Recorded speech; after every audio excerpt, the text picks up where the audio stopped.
boa noite, minha Paraíba. Estamos começando mais um Frente a Frente pela sua TV Arapuã, nesta segunda-feira, dia 23 de dezembro de 2024. E a nossa conversa de hoje é com a senadora Daniela Ribeiro, ela que é a única mulher representante aí dentro da bancada federal paraibana, é presidente do PSD aqui da Paraíba e está cotada para assumir a primeira secretaria do Senado Federal no ano de 2025, fortalecendo aquela lista aí de paraibanos e paraibanas com lugar de destaque em cargos importantes em Brasília a partir do próximo ano. Ela que também esse ano conseguiu implementar no Congresso Nacional e no Poder Executivo um projeto que tem virado referência nacional e tem engajado lideranças e vários setores da sociedade, entre eles inclusive até times de futebol como o Flamengo. Eu estou falando do projeto Antes que Aconteça, que garante recursos no Orçamento Geral da União para projetos em defesa da mulher e no combate à violência contra a mulher. Vamos bater um papo com a senadora Daniela Ribeiro, que também é um dos nomes aí dentro da mesa de discussão para as eleições de 2026. Fica com a gente, Frente a Frente está no ar.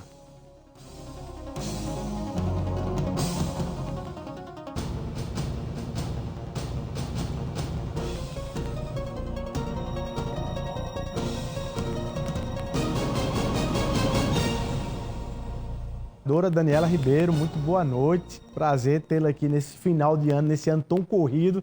Conseguiu fechar ali a pauta em Brasília e ter um tempo para conversar com a gente aqui. Muito boa noite, seja bem-vinda. Obrigada, Luiz. Boa noite a você, boa noite aos telespectadores do nosso Frente a Frente, né, que nessa noite tão especial, né, assim, véspera de Natal, de festividades e tudo, mas a importância de estar aqui na tua audiência, aproveitando essa oportunidade tão grande para a gente falar, né, fazer um balanço do que foi esse ano, que inclusive terminou na sexta-feira à noite. Quase colado. Exatamente, quase colado, exatamente. Ontem à noite, exatamente, quase colando com o programa. Bom demais. Estou vendo aí, inclusive, para fazer esse balanço, não tem como não passar, até por um trechinho da sua camisa aí, da sua camiseta, que é o projeto Antes que Aconteça, que tem virado aí uma referência e uma discussão sobre isso, pessoas começando a perguntar, já ouvi falar, já ouvi isso, que é um projeto que, a partir da sua permanência ali na Comissão Mista de Orçamento, eu consegui implementar, para que a gente possa entender como ele nasceu e o que é o projeto Antes que Aconteça, quando alguém ouvir isso, falar nisso, entender do que é que está falando. Então, em primeiro lugar, assim que você escutar o programa Antes que Aconteça, trata-se de um programa de enfrentamento à violência doméstica contra a mulher. Então, o primeiro passo. Segundo passo é entender que qualquer política pública, ou quando se fala em fazer algum projeto, algum programa, sem que a gente tenha o recurso, todo mundo sabe, você que está em casa, ou, né, todos nós sabemos que fica inviável, é impossível. Isso é a ideia boa, mas não tem não consegue materializar. Exatamente. Então, o que a gente precisava, que foi dada a oportunidade, eu creio em Deus, né, a oportunidade que Deus nos deu, de estar ali na comissão, na presidência da Comissão de Orçamento do Congresso Nacional, que define as metas, as prioridades, né, o orçamento para o ano seguinte. Então, como presidente, eu olhei ao sentar e disse, bom, nós não temos aqui, temos uma grande chaga na nossa nação, na nossa Paraíba, e não é só Brasil, mas é o mundo inteiro, e que é a violência doméstica contra a mulher e o feminicídio, nós sabemos, culminando no feminicídio. E o que é que eu posso fazer como mulher? Estou aqui sentada nesse lugar onde tem a oportunidade de fazer algo, o que é que pode fazer? E aí peguei os números, os dados com relação a investimentos na questão da mulher e eram investimentos baixíssimos, na ordem de 0,01%, porque outras questões como Bolsa Família, BPC, a questão até creche, até outros pontos se contava como um valor que estava sendo investido na mulher, quando é na família como um todo. Entendi. Certo. Então, ao levantarmos esse número com a equipe muito competente da Comissão de Orçamento e com a prioridade, quando você dá uma prioridade, né, Luiz? Quando você tem uma prioridade, eu como mulher, né, chegar ao Senado Federal na confiança do eleitorado feminino e masculino, obviamente, mas está ali uma resposta que você não dá só por dizer assim, eu tenho que dar essa resposta, é por missão mesmo, porque a gente quando chega ali, até quando Eu vou dar um exemplo, quando os prefeitos sentam ao meu lado e olha, equipamento para hospital que a gente precisa. Aí eu sempre, mamógrafo. Certo. Então eu vou pensar, uma Ou seja, mulher... é o seu olhar de mulher para a Isso, mulher nesse sentido. Tem que isso. refletir isso. Inclusive, essa pluralidade passa por isso. É a única mulher dentro dessa bancada federal paraibana. 12 deputados, 3 senadores, 1 senadora. Exatamente. E assim, eu destaco assim, que não é, entenda, não estou aqui, não é fazendo críticas negativas aos homens, né, de forma alguma. Mas é que é natural que aquele que sente, vamos lá, alguém que tem uma deficiência física, ele sabe sabe falar melhor do que ninguém sobre o que ele vivencia no dia a dia, as dificuldades. O negro, vou dar um exemplo, o negro, ele sabe falar muito bem. Eu li recentemente, tenho também me debruçado muito nesse tema, porque a gente precisa de empatia. Quando, né, nós não somos, por exemplo, eu não me comparo, eu sofro violência política de gênero, sofro situações por ser mulher, situações difíceis de violência, outros tipos de violência, a gente sabe disso. Basta sair na rua, a mulher a gente já tem um medo a mais. Mas não se compara às mulheres negras. Então, assim, cada um é o lugar de estar ali. Então, quando eu falo isso, é por ser mulher, chegar à comissão de orçamento, obviamente, eu tive a oportunidade, como mulher, de dizer, peraí, o que é que está afetando tantas mulheres? E o que é que precisa urgente ter um cuidado maior? E a questão da violência doméstica foi uma questão que me chamou a atenção, e nos chama a atenção, vocês noticiam o tempo todo, vocês trazem informações, e nós precisávamos de uma resposta. A resposta não tem outra senão um programa visando. E aí, gente, eu falo porque nós temos, Luiz, um problema, na realidade, é cultural. Uma cultura que é impregnada em nós, e ela veio, porque você vai ter que se debruçar para você compreender como é que eu posso trabalhar melhor o programa antes que aconteça, que é um programa de prevenção, até o último momento, que quando eu falo, porque também prevenção, durante o percurso você ter cuidado para fazer com que as vítimas sejam protegidas, de proteção, mas também de independência financeira para essas mulheres, que a gente sabe que o ciclo maior ele acontece justamente por haver essa dependência financeira. Além, existe a emocional, mas a dependência financeira. Então, nesse contexto, a gente foi buscar, como é que a gente pode trabalhar melhor antes que aconteça? Olha, nós podemos primeiro compreender que isso veio quando Portugal chegou até nós, o Brasil, com as ordenações filipinas, que era o código da época, ele já trouxe dentro dele a possibilidade de matar as mulheres, desde que se desconfiasse, bastava desconfiar que as mulheres estavam traindo, que você tinha uma testemunha, um homem, e a mulher não tinha nem direito à fala. Ou seja, séculos de história. Séculos de história. Entende? E aí, isso se deu com uma mulher com propriedade, já vindo também do regime, com a contaminação do regime escravagista, a mulher com direito, né, de propriedade. A mulher era tratada como alguém incapaz, e durante muito tempo, legalmente, também foi assim. Né? Não poderia se dirigir à justiça se o marido não autorizasse. Né? Então, assim, você imagina que isso... Aí a gente pensa assim, mas isso foi muito lá atrás? Não, a gente só teve... Quando a gente veio para direito ao voto da mulher. Pronto. Aí quando a gente vem para a Assembleia Nacional Constituinte, 87 para 88, foi que, pela primeira vez, mulheres que fizeram parte daquele Conselho Nacional de Direitos da Mulher se uniram, né, 26 deputadas federais, entre elas, e alguns movimentos de mulheres que se uniram para fazer com que a Constituição tivesse efetivamente na Constituição, além do artigo, né, todos são iguais perante a lei, no artigo 5º, o inciso 1, dizendo que homens e mulheres têm direitos e deveres igualitários. Então, a partir daí, a gente dá mais um passo. Mas olha bem, isso 88. Aí, quando é que vem a Lei Maria da Penha? 2006. Antes disso, em 96, a deputada, então senadora Benedita da Silva, ela apresentou um primeiro projeto relacionado a essa questão de violência contra a mulher, violência doméstica, e, no entanto, ficou lá no Senado Federal, não passou nem na CCJ. Foram 10 anos, isso aí, 96. Então, vamos chegar em 2006, que é através, e aí vamos lembrar que também a globalização nos ajudou nisso, porque uma pressão internacional também acerca... Chega aqui, e aí, quando se chega a Lei Maria da Penha, e as pessoas dizem assim, mas agora tem mais violência, depois que existe a lei, algumas pessoas, infelizmente, ainda, né, lamentavelmente, ainda assim, falta de informação. O que é importante a gente dizer? A comunicação hoje, Luiz, que nós temos uma comunicação rápida, né, haja vista não só a imprensa tradicional. Né, nacional, as redes sociais, né, que repassam, inclusive, situações que passam em outros estados e em alguns outros, tantos grupos que se tem, WhatsApp, enfim, e as coisas vão ficar, as pessoas vão sabendo mais. Além disso, durante esse processo que eu trouxe para você, histórico, a gente fala que quando foi criado os juizados de defesa da mulher, antes de se criar, os juizados que eles tinham, muito quando se criou, muito os crimes comuns que iam para ali, para os juizados, a maioria, se percebeu que a maioria era crime de violência doméstica.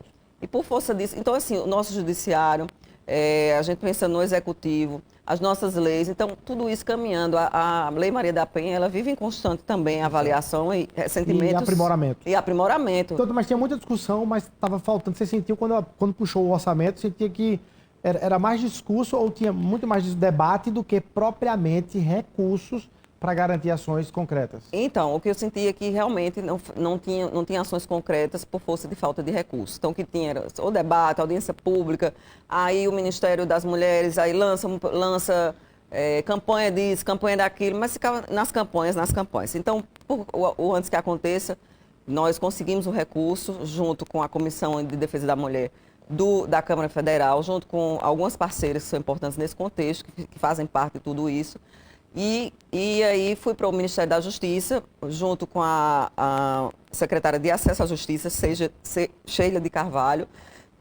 Sentamos e construímos junto ao ministro. Na época, ainda iniciei esse processo com o ministro, ainda era Flávio Dino, certo, que inclusive acertou, inclusive, de aportar mais recursos dentro do programa, de tão empolgado que ele ficou. E aí, o ministro Lewandowski agora, né, junto com a secretária de Acesso à Justiça, Sheila de Carvalho, é quem está junto conosco. E é importante dizer, aqui para vocês, paraibanos e paraibanas, que nós somos, a Paraíba é o estado pioneiro, é o estado onde a gente vai transformar, por exemplo, vamos falar aqui na questão das delegacias. Então, nós temos dificuldades em termos de delegacias de mulheres, né? E prestar esse serviço especializado. Exatamente. Então, o que é que a gente fez? Nós fizemos junto com uma das discussões foram as salas lilás, salas dentro das delegacias, nas delegacias, né, numa construção onde as mulheres têm um espaço definido, um espaço separado, né, de atendimento, de acolhimento, com toda a estrutura, inclusive para os filhos. Porque muitas delas saem de casa correndo, apanharam, saem de casa e fogem e vão chegar ali isso já fruto do antes que aconteça. Isso já fruto do antes que aconteça. Eu ia perguntar assim, pronto, então quem está nos acompanhando, principalmente a mulher, ela entendeu que o projeto Antes que Aconteça garante mais recursos efetivamente no Orçamento Geral da União, quando o governo vai fechar para o ano seguinte, mais recursos para projetos e ações em defesa ou contra a violência, né? Isso. E no combate à violência contra a mulher. Aí ela vai dizer assim, mas na ponta, na prática, sim, como isso chegará a mim em algum momento? Pronto, então chegará a você, mulher. Primeiro, é importante dizer, quando a gente fala da educação, é porque vai chegar nas escolas, porque nós vamos trabalhar, nós teremos, a partir do próximo ano, nós teremos, por exemplo, em março, que é uma semana que tem voltada à questão da violência contra a mulher, também uma semana que é dedicada, justamente pelo Dia Internacional da Mulher, também tem toda aquela mobilização. Nós vamos fazer nas escolas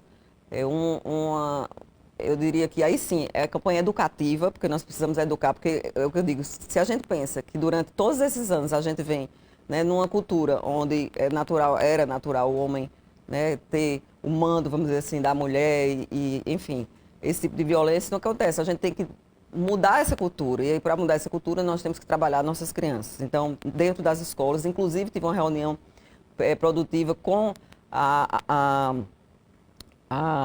reitora do IFPB. São 17 campos aqui no estado da Paraíba, onde também vamos trabalhar, ou seja, na educação como um todo, mas eu estou falando da primeira geração, ali, né, da geração menor. Então, nós vamos trabalhar nesse âmbito. Como chegará até você? As salas lilás, aqui no estado da Paraíba, nós vamos dar um salto, vamos ter 46 salas lilás aqui na Paraíba, em parceria com a Secretaria de Segurança Pública, e aqui agradecer ao governador João Azevedo, que desde o começo colocou-se como parceiro dentro desse programa, né, assinando junto conosco, inclusive dando as parcerias com a Secretaria de Desenvolvimento Econômico, a Secretaria de Segurança Pública. Todas as outras, é bom dizer que todas têm viés dentro desse processo, porque a questão da violência contra a mulher, ela é transversal, porque atinge saúde, a questão da saúde, então você tem várias outras secretarias parceiras. Mas, para você, como eu disse, para você que está em casa, as salas lilás, os grupos reflexivos, que aí tem a ver com, por exemplo, a Defensoria Pública, a gente fez dentro desse programa o recurso que eu passei para a Defensoria Pública para a compra de caminhões que vão, ou vans, a Defensoria está definindo como o que é que eles querem, mas o recurso já está com a Defensoria Pública, adaptados para atendimento dessas mulheres. Aonde? Justamente onde é mais difícil o acesso. E aí a gente fala dos municípios, né, menores, a zona rural.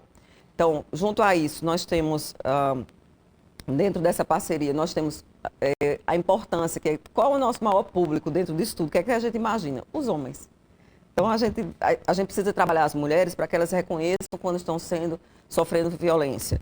E aí, sofrendo violência, Luiz, porque a violência psicológica ela é uma grande luz vermelha para se entender que vai chegar devagarzinho até chegar na violência física.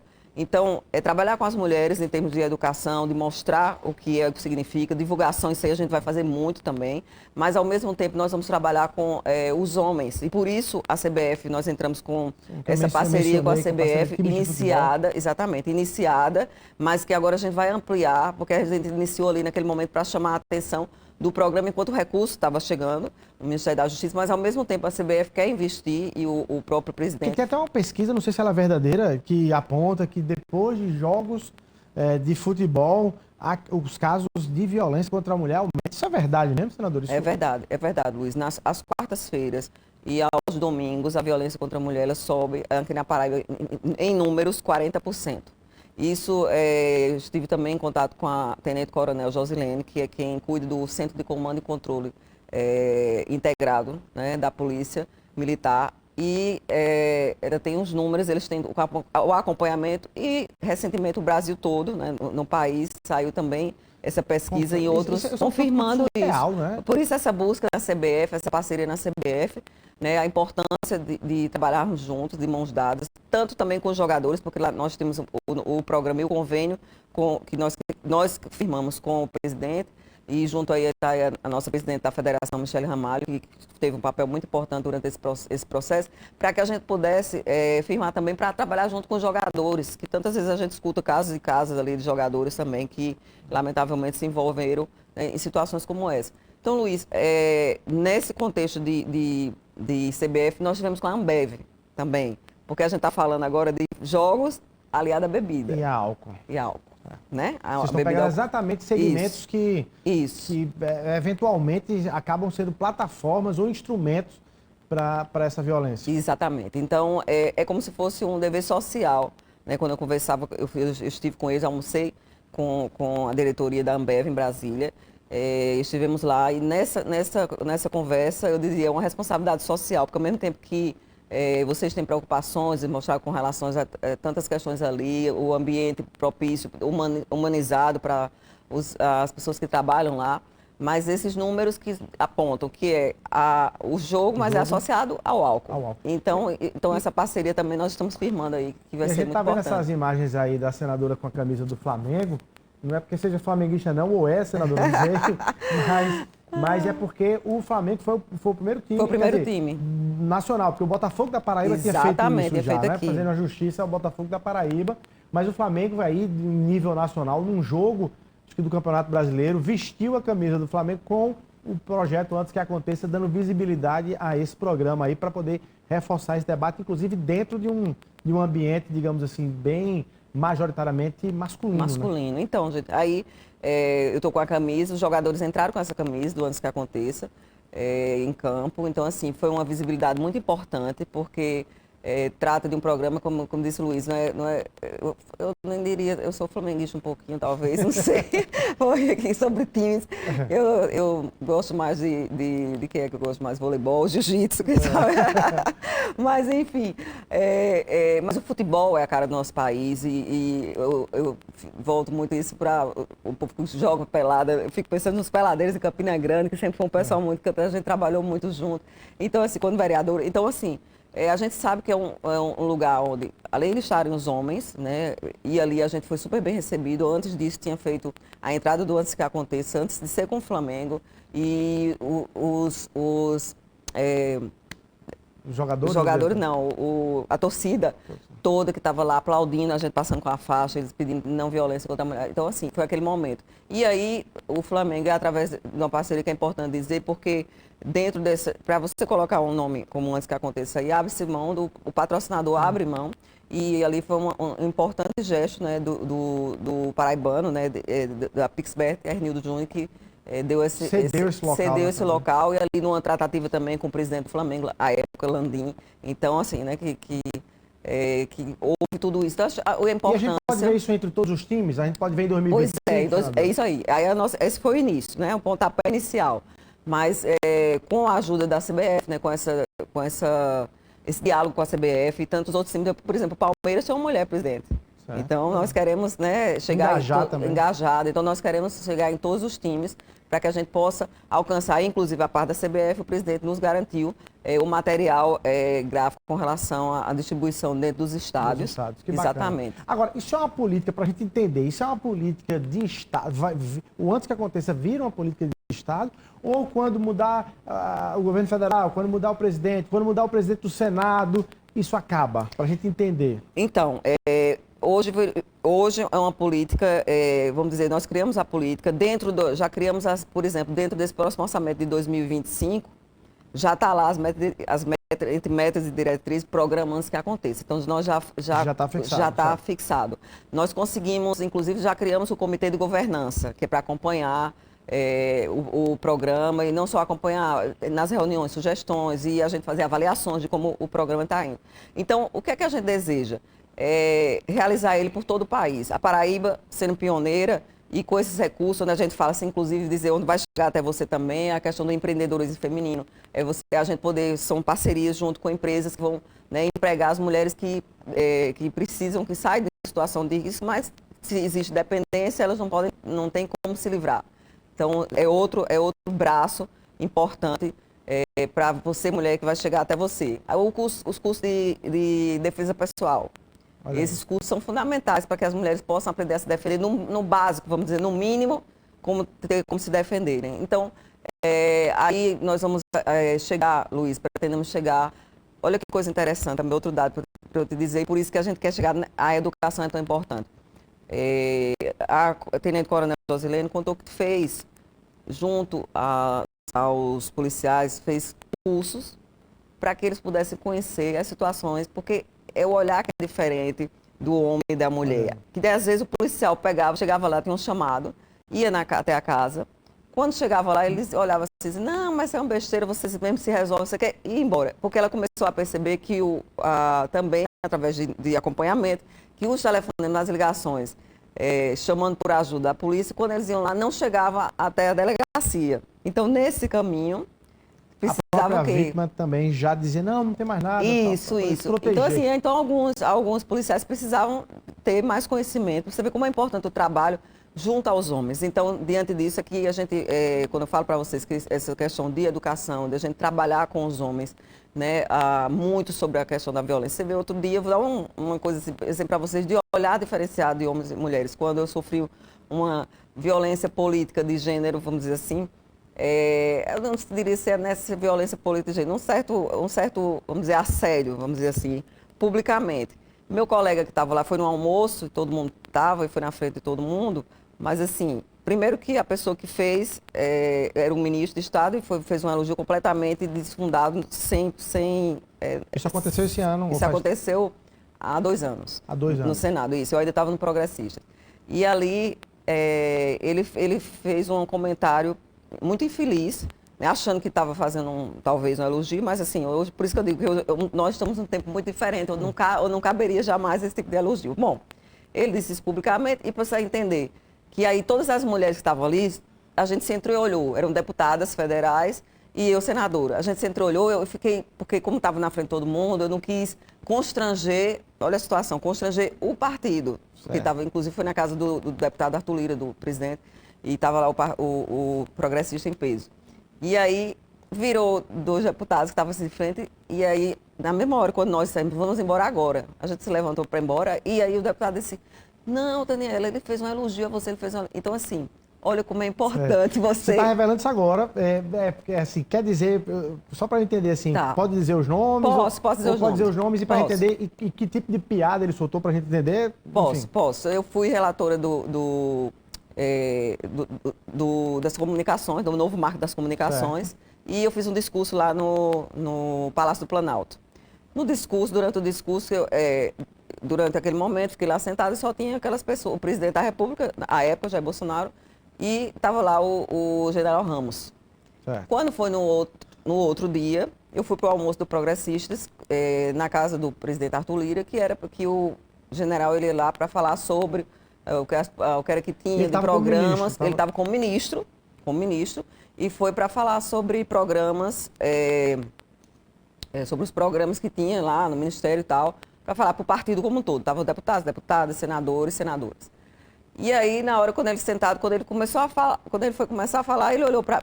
Se eu quero cumprimentar os senadores, senadora, aí virou assim para mim, olhou e disse, senadora, você que estava lá, você que estava ontem no discurso, você não sabe a confusão que ia dar na minha casa. Eu, quando cheguei em casa, disse à minha mulher que você era assessora, porque se eu dissesse que você era uma senadora, eu não entrava mais em casa. Eu olhei assim... Então, assim, como se ele foi assim, uma coisa... Tá cheio de tão, erros aí, né? Não, foi assim, um erro do começo ao fim. A assessora, por que o assessor você não entraria em casa? Não pode dizer... Enfim, uma série de erros, assim, foi um negócio tão grotesco, que a palavra é essa, que saiu até na Folha de São Paulo, saiu uma notinha na Folha de São Paulo, à época, porque teve uma revoluçãozinha na hora, porque as mulheres saíram todas, nós saímos, eu e mais 5, inclusive... A época, a deputada Celina Leão, que hoje é vice-governadora, Margarete Coelho, tinha outras deputadas, Soraya Santos, enfim, as deputadas que estavam lá, todas foram comigo, a gente se levantou e saiu, não ficou nem para o almoço. Entende? Mas assim, o que eu estou querendo dizer com isso, entendeu? A gente enfrentou, saiu no outro dia, ele foi, o líder do governo veio atrás porque queria fazer uma intermediação para me pedir desculpa, eu disse, não, basta ele aprender, chega, vamos passar isso para frente, enfim, ele aprender para não fazer isso com ninguém. Então, o que eu quero dizer é que na hora que esse meu colega, que aí foi o deputado, que esse colega disse, não, Daniela, mas isso não ele tá só lhe elogiando. Como não se percebe, entendeu? Como o olhar masculino ainda é diferente, como a gente precisa mostrar, ensinar mais da coisa sobre... pequena à coisa Exatamente. grande, né? Tem coisas que realmente a gente tem que ter cuidado até para não ficar desagradável. Tipo, o homem não... Mas tem momentos onde você pode dizer, você está numa festa... Né? Você está em seu lugar, você pode dizer, você está elegante. Aliás, né? o Brasil acompanhou recentemente uma história entre ministros, né? O ministro dos Direitos Humanos, que acabou saindo do governo em função de algumas denúncias que ele recebeu, e depois a própria ministra Aniele Franco reafirmou e tal. Como é que a senhora viu aquele momento ali, aquilo dali? Enfim, é algo de circunstância realmente que merecia aquele desfecho? Merecia aquele desfecho, Luiz, porque assim, foi muito sério, assim, primeiro pelo silêncio dela, quando iniciou aquele silêncio, né, até para ele se defender, fica muito complicado você dentro do governo, onde você defende, olha só, direitos humanos, a gente está falando aqui de todo o histórico que a gente, conversou aqui, foi em cima dos direitos humanos que as mulheres tiveram todos os seus primeiros direitos, então, com relação a essa questão. Então, você vê ali uma parte de direitos humanos e uma situação como aquela, onde, aí o que eu digo sempre, né? Você tem a presunção da inocência, agora não tinha como ficar numa situação daquela, o ministro permanecer, inclusive entre dois, porque assim, existe uma diferença ainda, se a gente fala de assédio, você lembra que o assédio, quando você tem um poder, né? Um está acima e o outro está abaixo, onde você fica numa dificuldade de perder o emprego, se pode acontecer isso. Ali, além disso, foram as outras pessoas que apareceram. Além de ser uma pessoa que foi, né, se aconteceu, obviamente, como as coisas aconteceram, ocorreram, eu estou baseado, porque isso tudo está sendo, eu estou baseado em falas, mas entre né, dois ministros e todas as outras que, enfim, apareceram e que estão aí nas discussões para que a justiça aí seja feita. Que a gente tem que ter esse cuidado, eu tenho muito cuidado com relação as minhas falas, né, principalmente quando a gente fala de julgamento que ainda não foi feito até o fim. Em situações como essa, a vítima se dá sempre, no caso das mulheres que denunciam, dá sempre a presunção, das que elas têm razão, porque a gente não tem como Como você prova que sofreu? Por exemplo, hoje a gente tem uma lei que é parecida, que a gente fez modificações, no caso da violência, a violência psicológica, com a bullying, por exemplo. Como é que você prova que você está sofrendo bullying? Você tem que ter testemunha que te dizem. Aí tem uma série de situações para hoje, para a lei poder ser efetivada, obviamente. Para não ter o uso, inclusive, inadequado, inadequado da mulher ou de qualquer... Da lei, que é uma lei boa, protetiva, mas não pode ser usada indevidamente. Isso, tanto é que semana passada, lá no Senado Federal, teve uma audiência pública, até na Comissão de Direitos Humanos, foi até o senador Paulo Paim que dirigiu, sobre a Lei Maria da Penha, mas todas as pessoas que foram lá nesse dia, que foi o senador Eduardo Girão, inclusive, que propôs a audiência pública, foram pessoas para falar do uso indevido da Lei Maria da Penha, no caso de mulheres que estariam usando para prejudicar a imagem de homens. Sim, isso, aí é o que eu digo, isso é a exceção. E a exceção, existe lei para isso também. Isso é fato, como existe na Bolsa Família, quantas pessoas não têm direito e se fazem para usar... A litigância de má-fé ou o uso de má-fé de todo jeito. De todo jeito, em todos os lugares. Agora, senador, eu queria pegar esse caso específico para falar sobre dois temas que esse caso acabou trazendo, mas é interessante nesse debate em relação à violência contra a mulher. No primeiro delas é o seguinte, a ministra, ela silenciou. Foi. E ela só foi falar depois que o assunto foi para a mídia. E ela foi cobrada, de certa forma, então assim, oxe, como assim? Nesse debate dessa luta contra a violência contra a mulher, em favor das mulheres, você silenciou. Isso é um golpe na luta. Era para ter revelado. Não, silenciou por circunstâncias. Quem fez o debate, circunstanciais, que era ministro com ministro, para não gerar nenhuma crise no governo. Ou seja, a questão de blindar o governo teria ficado acima da própria luta contra a violência. Esse foi um tema. Era tanto que ela teve que sair nota em relação a isso. E o outro debate é sobre a gravidade, né? O ministro, em uma outra fala de defesa, dizia que era só um elogio, era só um cumprimento de um beijo ali e tal, não sei o quê. Onde é que fica conteúdo e onde é que fica essa história de silenciar ou não? E aí, de certa forma, a mulher que precisou se justificar porque ficou em silêncio e também justificar que aquele ato, para ela, era um ato indecoroso ou descabido. Primeiro, Luiz, assim, lembrando que de tudo que a gente falou historicamente, então é muito difícil para a mulher, em primeiro lugar, se colocar nessa posição de dizer que alguém cometeu um ato, principalmente uma autoridade também, assim como ela, mas é uma exposição para a mulher. Que queira ou não queira, a gente tem que pensar assim, para me colocar, ter empatia com ela também, eu tenho que compreender o que significou tanto tempo daquele silêncio. Uma mulher com a luta daquela, uma mulher que, como ela é forte, né, que, pelo menos que passa para todos nós. Então, o tempo que ela silenciou, eu acredito que ali foram muitas avaliações, né, isso aí, de pensar no desgaste do governo, como é que desgaste com o governo, né, o governo Lula desse desgaste, ela talvez, isso deve ter pesado.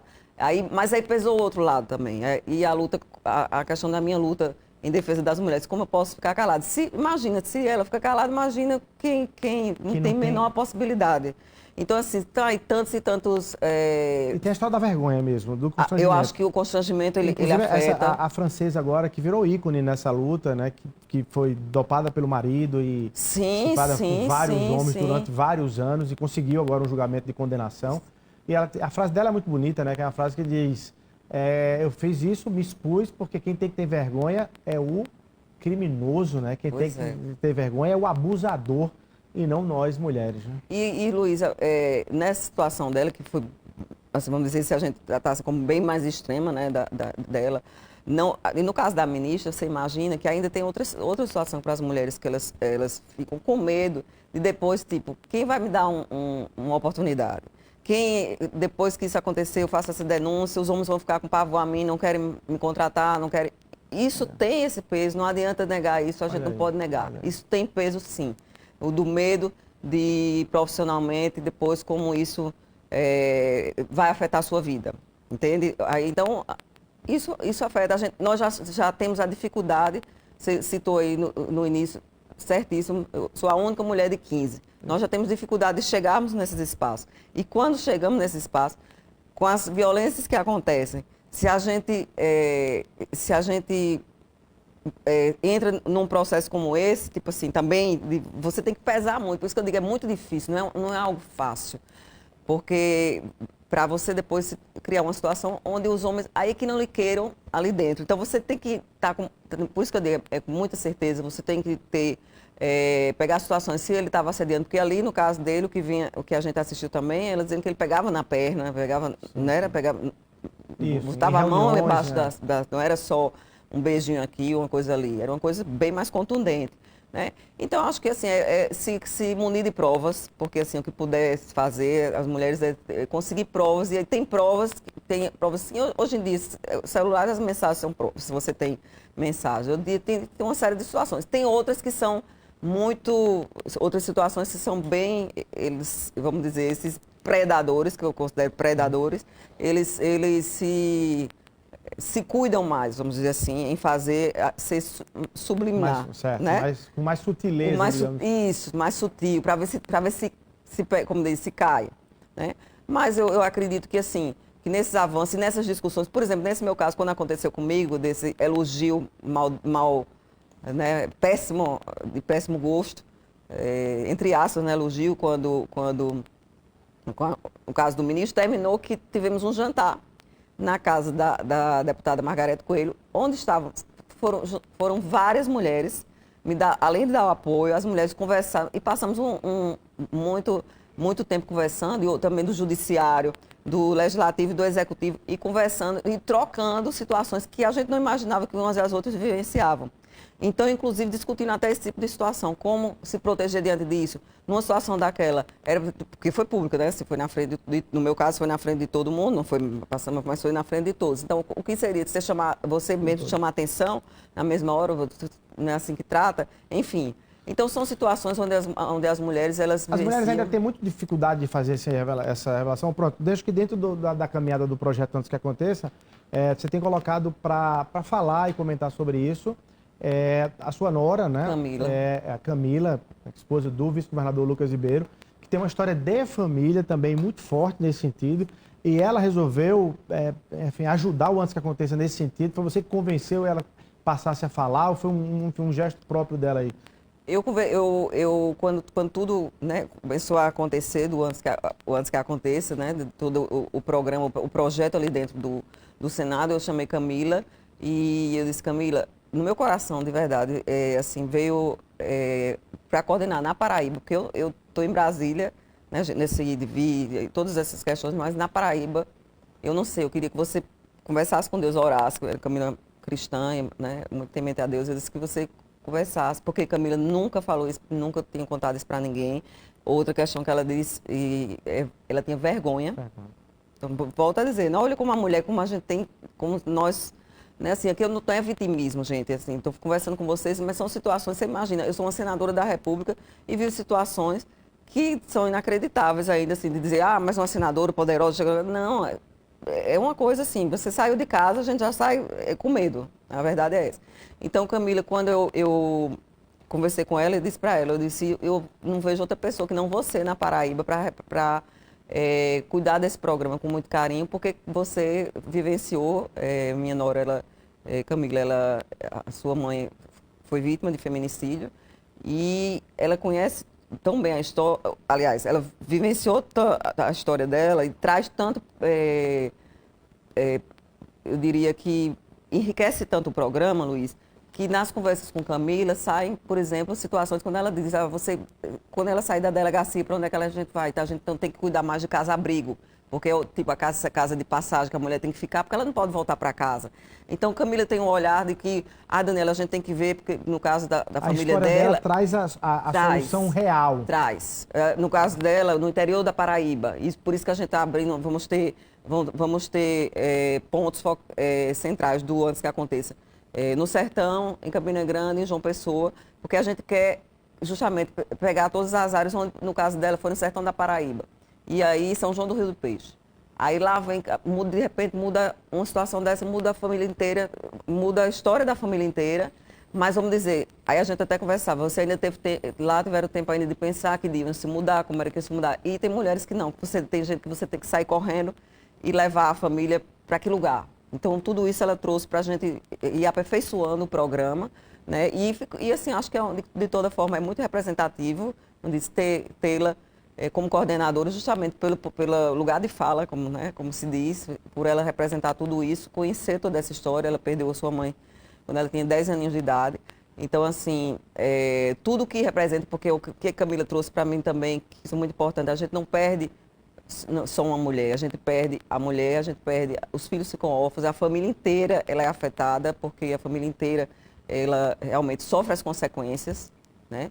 Então, assim, uma... E a família também, por que pareça, do agressor, do assassino, porque também impede de ver, não vai ver mais os netos, enfim, é todo um contexto familiar, por isso que é uma coisa tão maligna que afeta a família. Então, a família, que é o projeto maior de Deus para que nessa nossa terra, é a família. Foi o primeiro projeto que ele criou, foi a família. Então, assim, onde estão as famílias é onde lamentavelmente, essa coisa maligna ainda persistente, né, de violência, né, de que eu mando, se você não é minha, você não vai ser de mais ninguém. Ora, gente, se não há mais como haver na relação, que uma relação não se acaba do dia para a noite, né? Então, o respeito entre as pessoas, poder deixar, como diz, deixe ir, né? Eu acho que esse programa, tenho certeza que esse programa ele vai mudar, Luiz, a vida de milhares de mulheres na Paraíba e no Brasil. Nós temos aí pela frente, vai ter o prêmio antes que aconteça no meio do ano, como tipo, meio que um Oscar, onde a gente vai envolver muita gente no Brasil inteiro, isso conversado com a secretária Sheila. A gente está envolvendo, inclusive, vans que nós vamos ter também dentro do programa, dentro do Antes que Aconteça, que vão ser entregues a municípios para estar também fazendo esse acolhimento. Então, assim, são muitas ações que a gente está realizando. Agora, a gente tem início de fevereiro uma reunião de planejamento para o ano inteiro, para a gente realizar. Mas, assim, desde já muito feliz com os resultados, porque o que a gente quer no mandato, obviamente, está aí o mandato que a gente trabalhando com prefeitos, prefeitas, né, com os municípios paraibanos, em todas as ações. Mas eu quero também, tipo, que o Antes que Aconteça, ele tem um chamado dos municípios, os prefeitos e prefeitas, para que a gente possa dizer assim, eu vou investir mais o seu cuidado com a mulher, se você estiver tendo também cuidado. Essa maior. Reciprocidade. Bacana. Isso é muito bacana. Muito agora, importante. Para além do projeto Antes que Aconteça, que é de garantia, inclusive, dos recursos, você conseguiu aprovar também esse ano um projeto que aí eu me pergunto também, ou seja, ainda precisa inclusive de leis, né, de aprimoramento de instrumentos legais que garantam essa defesa, essa proteção da mulher. Foi o projeto que o Congresso, que o Senado aprovou, dando o direito da mulher ter obrigatoriamente assim, o direito de garantir um acompanhante na sala de parto. A gente inclusive viu cenas lamentáveis em relação a isso. Aí eu ia lhe perguntar, acho que no serviço privado é até mais fácil, né, isso, mas no serviço público e, sobretudo, nos lugares mais carentes, essa ainda era uma luta, né, da mulher ter ali um mínimo de uma proteção de alguém acompanhando num parto, é isso? É verdade, Luiz. Tudo que a gente viu, que nós assistimos, com relação já a casos e casos, e aquele que foi bem emblemático do estupro da mulher dentro da sala de parto, no momento mais sublime de sua vida, se dá à luz, né, e tá ali sozinha, olha só, vulnerável, né, completamente entregue a situações como aquela.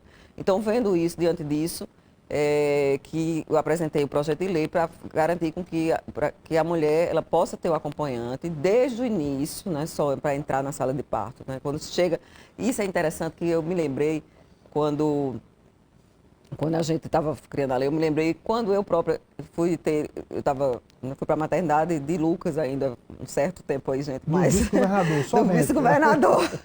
E aí, quando eu estava subindo para a sala de parto, eu fui sozinha com a enfermeira. E a enfermeira, ela não tinha, essa enfermeira, ela não tinha nenhum, vamos dizer, nenhum carinho, nem estava preparada para ter nenhum carinho, para você ter ideia. O mínimo que a gente deseja. É alguém que tenha pelo menos uma empatia com você, porque na hora eu dizia, eu estou nervosa. Eu me lembro que eu tinha 17 anos de idade, então eu estou nervosa. E aí ela é assim mesmo, mas não precisa ficar não, porque daqui a pouco nasce. Então, assim, eu já entrei, eu fiquei tão mexida, porque eu não tinha ninguém ali naquele momento comigo. Para ela é um dia a dia. Para ela é um dia a dia, exatamente, é o dia a dia dela. Mas era no privado, entendeu? Então, assim, seja no público ou no privado, o que a gente percebe é que esse momento a mulher precisa de um apoio fundamental, e o apoio, nada melhor do que o apoio de um familiar, tanto para cuidar, para proteger, para situações como aquela não ocorram, como também para dar esse apoio emocional tão importante. E agora é lei. Agora é lei. Agora é lei. Agora é lei. Já foi sancionado, vai precisar da Não, sanção. perdão, agora Vai para a Câmara ainda. Vai para a Câmara. Isso, Votação na isso, Câmara. na Câmara. Você conseguiu aprovar no Isso. Senado, é uma lei sua, Isso. vai para a Câmara e depois sanção. Exato. Mas aí, em isso passando, e é bom que a gente fique informando as pessoas disso, porque a minha pergunta é assim, a mulher no interior, ela vai saber que ela vai poder se agarrar com a lei para dizer eu quero. Aí, se o hospital disser não, o médico disser não, a enfermeira disser não, Ela denuncia a lei, chama o Ministério Público, ela vai denunciar.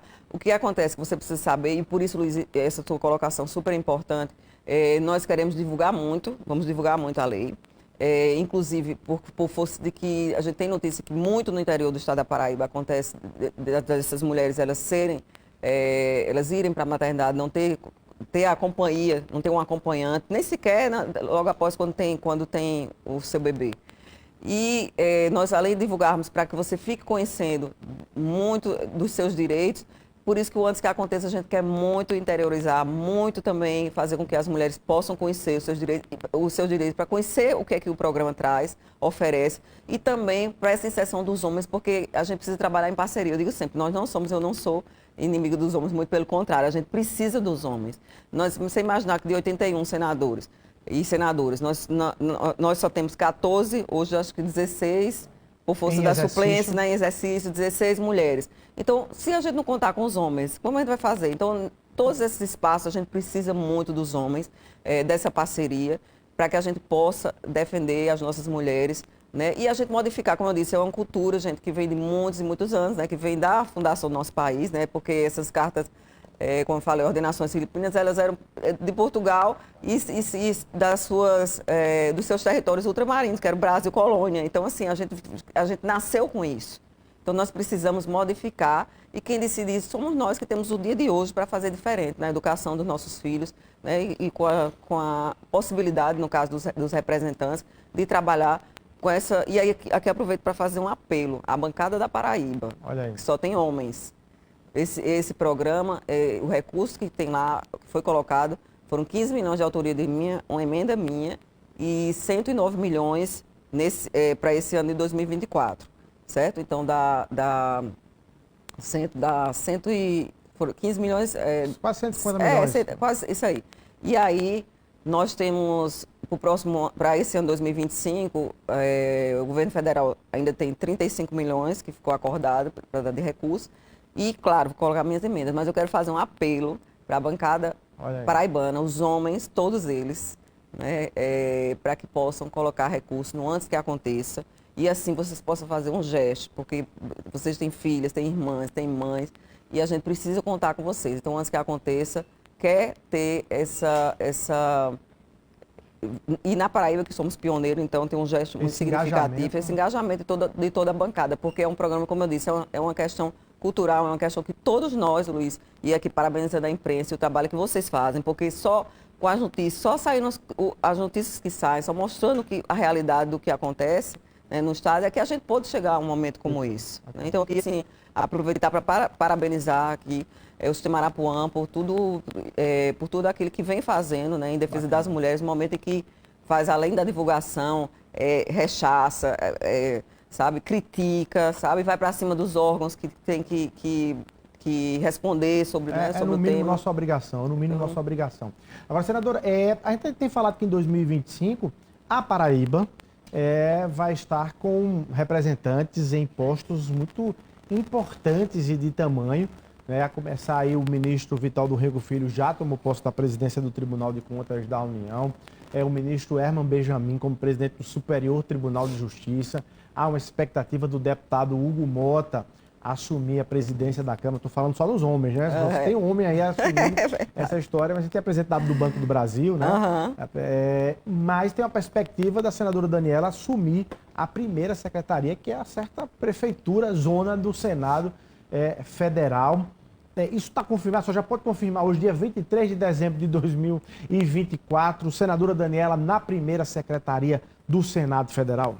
Olha, Luiz, o nosso líder, né, o PSD, o PSD anunciou apoio para o presidente, a candidatura do presidente Davi Alcolumbre, né, e o nosso líder, o líder Omar Aziz, já inclusive anunciou na imprensa que a indicação do partido para a primeira secretaria seria o meu nome.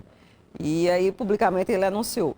Obviamente, primeiro, fico muito feliz, né, primeiro pela indicação do partido, nós somos 16, né, senadores e senadoras dentro do partido, é o maior partido, mas ter o meu nome indicado, mais uma vez a Paraíba, eu gosto, né, como você está dizendo, a gente fica muito feliz porque a Paraíba se destacando, isso acontecendo, se confirmando, seria a primeira mulher, primeira secretária do Senado Federal. O Senado Federal nunca teve uma mulher na Não, primeira secretaria? Nunca houve uma mulher na primeira secretaria. Como diz você, nunca houve uma prefeita no Senado Federal, só prefeitos. Então, assim, é um lugar extremamente importante. E, assim, o que eu desejo, onde eu sempre passei, o que eu desejo é onde eu estiver, a gente fazer o melhor, a gente poder, Luiz, deixar o legado para os paraibanos, que quem nos confiou, né, esse mandato. Então, assim, eu fico muito feliz de ser e como mulher ter esse destaque. A mesa diretora, independente de eu, né, estar lá ou não, a mesa diretora do Senado, houve uma cobrança muito forte na última eleição, né, de Pacheco, na reeleição, aliás, com relação à presença feminina. Então, a gente está colocando aqui na mesa diretora do Senado Federal. E acontecendo, bom, se tudo, como diz a história, né, se tudo se confirmar, no seguinte sentido, há toda essa conversa, toda essa definição, né, de partidos já anunciaram também, diversos partidos, o apoio a Davi Alcolumbre, é uma presidente que foi presidente e tem não só dentro da casa, mas também fora, tem um respeito muito importante de relação, de palavra, da própria relação no que diz respeito a ter conversas e espaços como reuniões de líderes que sempre aconteceu, pautas que são importantes, as discussões, enfim.